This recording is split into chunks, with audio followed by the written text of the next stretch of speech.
हम लेके आए हैं अपने शुद्ध टॉक्स चैनल पर एक और पॉडकास्ट बहुत ही फिट गेस्ट के साथ। फिट गेस्ट मैं आपको जरूर बताऊंगा आगे कि ये कौन है। उससे पहले मैं आपको थोड़ी मेहनत के बारे में बताना चाहूंगा। जो हमारे स्टूडियो में दो हमारी टीम के मेंबर हैं, अंश और वंश, वो बहुत मेहनत से वीडियो को एडिट करते हैं, ऑडियो का सपोर्ट देखते हैं, चेक करते हैं। तो आप ये सारी मेहनत के लिए वीडियो को जरूर सब्सक्राइब करें हमारे चैनल को, और ज्यादा से ज्यादा शेयर करें, ताकि सभी की जो हम सबकी मेहनत है आपके लिए एक नया प्लेटफॉर्म लेके आए हैं बद्दी में, उसको एक अच्छी राह पे और अच्छे लोगों के साथ हम पॉडकास्ट करें। अब आते हैं हम पॉडकास्ट की वीडियो पे। तो हमारे जो गेस्ट हैं वो बचपन से ही बहुत एक्टिव रहे और स्पोर्ट्स में काफी आगे रहे। वो उनका अगर हम गांव की बात करें, बीबीएन क्षेत्र में एक गांव है कोटियां, वहां से वो बिलोंग करते हैं। जिम की शुरुआत उन्होंने अपने कॉलेज के साथ साथ की। उसके बाद उनका करियर जो है वो मॉडलिंग से स्टार्ट हुआ। मॉडलिंग के बाद उन्होंने कई एड्स भी परफॉर्म किए हैं। मैं आपको मिलाना चाहूँ रुपेंद्र सिंह मेहता, रोनी भैया के साथ में। सर कैसे हैं भैया? Thank you very much. बढ़िया, आप बताओ कैसे हो? बहुत बढ़िया जी। तो आपको सबसे पहले तो मेरा जो कॉमन क्वेश्चन है हमारे गेस्ट का, आपको हमारा सेटअप कैसा लगा? सेटअप बहुत अच्छा। First of all congratulations, first time बल्कि में मुझे कोई प्रोफेशनली एक पॉडकास्ट करने वाला बंदा मिला, और स्पेशली वो मेरे जिम मेंबर है। बिल्कुल बिल्कुल, और रहेंगे भी आपके। तो जब ये स्टूडियो की बात हुई तो मैंने यही सोचा था कि हम जो करेंगे तो प्रोफेशनल तरीके से करेंगे। और आप हमारे पहले गेस्ट हैं। जो अब हमारा ट्रिपल कैम सेटअप हो गया, मैं अपनी ऑडियंस को बताना चाहूँ कि पहले हम 2 कैमरे से शूट करते थे, अब हमारा ट्रिपल कैम सेटअप हो गया। और आपके इस साथ के प्यार के साथ साथ हमारे हम चाहते हैं कि हमारे 20-25 कैमरों को जो प्रोफेशनल स्टूडियो के सेटअप होता है वो जरूर हो।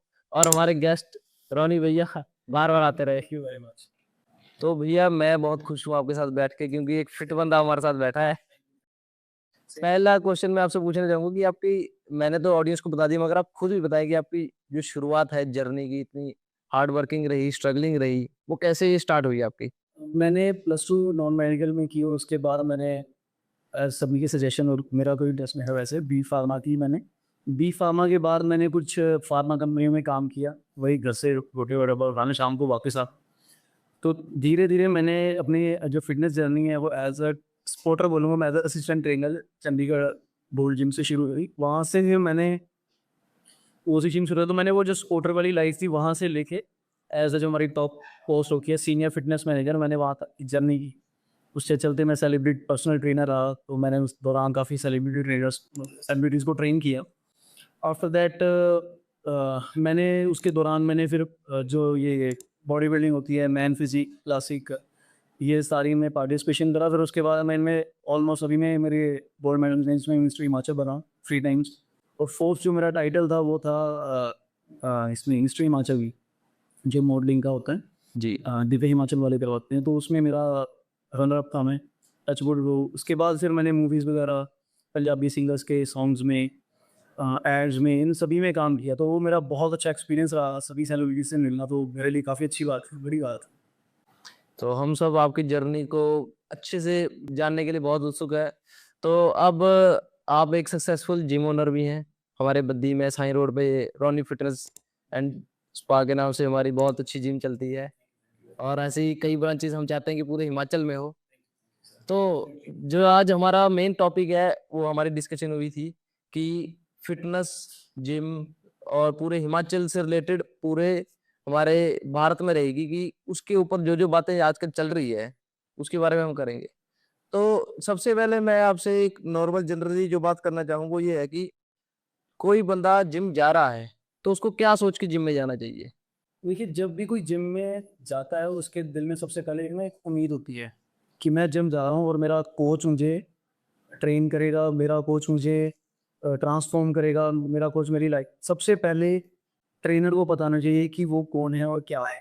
जब ट्रेनर को अपनी जॉब पता होगी, अपनी लिमिट्स पता होगी, उसके बाद वो किसी की लाइफ चेंज कर सकता है। को ट्रेनर ये नहीं है कि आप किसी को ट्रेनिंग करवा रहे हो। Trainer is a teacher. आप टीचर हो, आपने किसी को एजुकेट करना है, आपने किसी की लाइफ़स्टाइल चेंज करना है। जब भी कोई जिम आता है तो एक उम्मीद से जा रहा है कि हाँ, मेरा ट्रेनर मेरी लाइफ चेंज करेगा। तो मेरा मानना ये है कि अगर कोई भी जिम जॉइन कर रहा है या जा रहा है, उसको सबसे पहले अपने गोल्स क्लियर होने चाहिए। अगर आपके गोल्स क्लियर है कि मुझे अगले 2 से 3 महीने में ये टारगेट सेट करना है, फिर उससे आगे का प्रोसेस आपके ट्रेनर को जो आप चूज़ कर रहे हो, first of all trust your trainer and trust the process. उसके बाद आप अपनी फिटनेस जर्नी स्टार्ट करिए। मैं अगर सीधी आपसे डायरेक्ट बात करूं कि जैसे मैं भी एक जिम जाता हूं, आपको पता है मैंने भी कई जिम ट्राई की हुई है।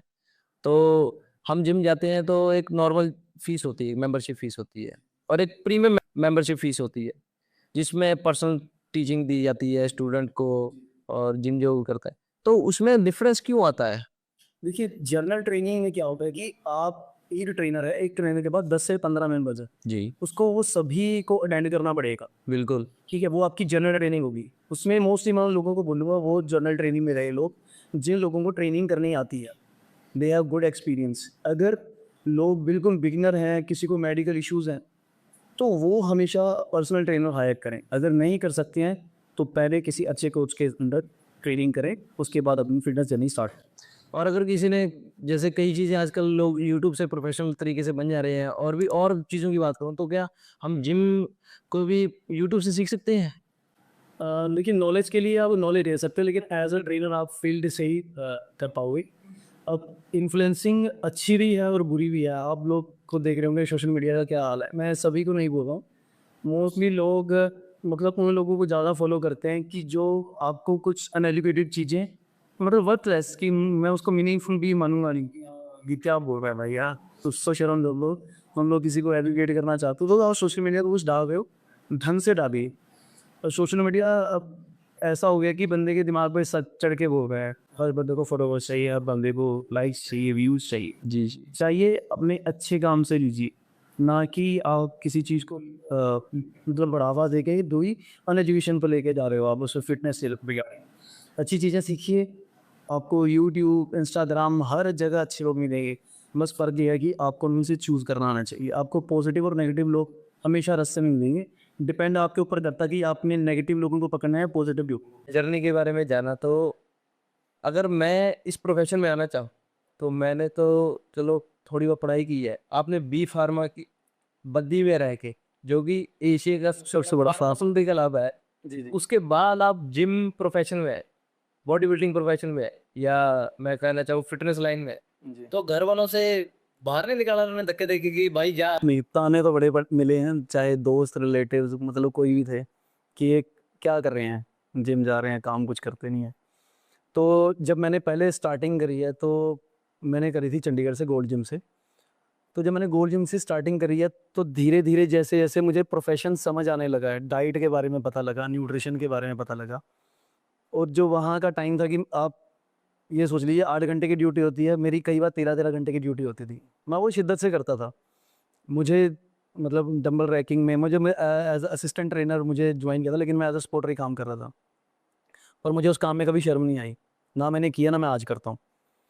उसके बाद फिर मैंने जैसे धीरे धीरे मुझे मतलब प्रमोट हुआ। मैं पहले एक बार गोल्ड जिम में पर्सनल ट्रेनर बना, लेकिन मैंने जब एक ओसी जिम है जो नॉर्थ इंडिया की काफ़ी अच्छी जिम रही है, तो मैंने वहाँ पे ज्वाइन किया दोबारा असिस्टेंट ट्रेनर। फिर मैंने दोबारा अपनी जर्नी शुरू की और फिर वहाँ पे मैंने सारी टाइम रहा। और उसके बाद ही मैंने वहाँ पे जितने भी सेलिब्रिटीज़ आते थे, चाहे वो पुलिस डिपार्टमेंट से थे, पॉलिटिशियंस थे, आर्मी के थे, बीएसएफ के काफ़ी जवान थे, एंड आपको इंडस्ट्री के बारे में तो ऑलरेडी पता ही है, मैं आपको बता चुका हूँ। जितने भी सेलिब्रिटीज़ थे, तो उन लोगों को एज अ पर्सनल ट्रेनिंग या फिर उनकी काउंसलिंग वगैरह जो था वो मैं सब कुछ कर रहा था। तो हमने सुना है कि आप कई फेमस जो पंजाबी एक्टर्स हैं, एक्ट्रेसेस हैं, उनके काफी क्या बोलते फेवरेट पीटी टीचर भी रहे। फेवरेट इसलिए रहता था क्योंकि मैं फेवरेट तो चलो उनका मानना होगा, बट फेवरेट इसलिए था क्योंकि मुझे मज़ा आता है अपने काम में। मैं जब भी मुझे मेरे पास कोई आता है, मुझे उसकी आंखों में उम्मीद दिखती है कि मुझे इस बंदे को ट्रांसफॉर्म करना है। मुझे जज करने में ज़्यादा टाइम नहीं लगता कि ये बंदा कर सकता है, नहीं कर सकता है। उसके काम से, उसकी बातों से उससे पता लग जाता है कि ये करेगा या नहीं करेगा। पर्सनल ट्रेनिंग में मेरे पास जितने भी थे हार्ड वर्किंग, बहुत निंजा पाजी, मतलब one of the most hard working आए, मतलब जिनको मैंने ट्रेनिंग करवाई है। सुनंदा मैम थी, वो काफ़ी हार्ड वर्किंग थी ट्रेनिंग के लिए, वो मेरे होम पिटी थे। उसके बाद इंडिया हॉकी टीम के कैप्टन थे, प्रभजोत पाजी थे, राजपाल पाजी थे। तो इन लोगों को ट्रेनिंग करवाते हुए ना पैशन दिखता है कि यार मैं किसी उन लोगों को ट्रेन कर रहा हूँ जिन्होंने मेरे देश को रिप्रेजेंट किया हुआ है। तो उनको मज़ा आता था ट्रेनिंग करवाने में। कोई नहीं। फिर उसके बाद आपका जो सफर है, तो एक अगर हम बात करें मैन ऑफ द हाउस की, तो मैन ऑफ द हाउस बनने में आपको कैसा लगा कि एक आप छोटे 6,000 के पैकेज से आपने पहला स्टार्ट किया, जिस चैनल से स्टार्ट किया, उसके बाद अब आप एक सक्सेसफुल बिजनेस जिम ओनर है, जी। तो उसमें आपको कैसा लगता है कि अब मैं मैन ऑफ द हाउस बन गया, घर वाले मेरे को ताने देते, तो अब थोड़ा मैं डाउन टू अर्थ तो हुई हूँ, थैंक यू। तो उसके साथ में आपको कैसा लगा? आप अब रह रहे हैं, आप अपनी ड्रीम लाइफ एक तरह से कहो तो जी रहे हैं। नहीं, काफ़ी अच्छा फ़ील होता है। फ़र्स्ट ऑफ़ ऑल आपने जिस पैशन को एक जस्ट एंटरटेनमेंट एन्जॉयमेंट के लिए शुरू किया था, वो आपकी लाइफ़ बन चुका है। तो जब मैंने स्टार्ट करा था तो एज़ अ एथलीट स्टार्ट किया था, बट अभी जब मैं एज़ अ बिज़नेस स्टार्ट कर रहा हूँ तो मुझे छोटी-छोटी बारीकियाँ देखनी पड़ती हैं, चाहे वो जिम के रिलेटेड है, चाहे बार के रिलेटेड है। मैं आपसे दूसरा ये पूछना चाहूँगा कि एज अ जिम ओनर और एज अ जिम फ्रीक में क्या डिफरेंस? जिम फ्रीक में भाई टेंशन नहीं होती। जिम और ये तो कांटों कांटों का भाई ताज लेके चलना पड़ता है। नहीं, देखिए आपको एक्सपेंस मैनेज करने पड़ेंगे, आपको लोगों से इंटरेक्शन, आपको लोगों के मैनेज करने पड़े। अब हर स्वभाव का, हर नेचर का बंदा जिम में आता है, आपको हर किसी से मिलना पड़ेगा, आप किसी को मना नहीं कर सकते। बट ये है कि लोगों से मिल के अच्छा लगता है, एक्सपीरियंस मिलता है। मैंने आपको पहले बोला कि प्लस और नेगेटिव लोग आपको मिलेंगे, चॉइस इज़ योर्स, आपने प्लस के साथ जाना है, नेगेटिव के साथ जाना है, दैट्स इट।